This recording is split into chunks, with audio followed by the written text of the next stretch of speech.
This is the Lone Crater YouTube. We hope this video helps. You start by powering down the Beat Studio Pro and disconnecting Bluetooth so nothing moves while you work. Next, remove the ear cushions by gently pulling from the seam. They're held by clips so steady, even force works best. Once done, use a plastic pry tool to expose the hidden screws in each ear cup and keep screws in a labeled tray. You do this to avoid losing parts and to make reassembly predictable, which speeds the repair and reduces stress. You'll now remove the ear cup plates with a small Phillips screwdriver and lift them slowly to reveal the internal wiring and mounts.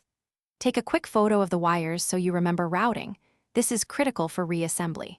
Once documented, unplug any ribbon or JSD connectors by lifting the retainer. Do not yank wires. Then unfasten the 2 headband mounting screws. You'll feel a slight resistance from adhesive or clips, but steady pressure releases them without damage. You align the new headband so the mounting holes match, then fasten the mounting screws with firm but moderate torque. Over-tightening can strip threads.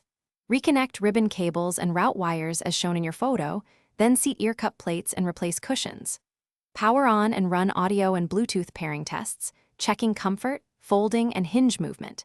If you hear crackling or lose function, make sure connectors are fully seated and screws are snug.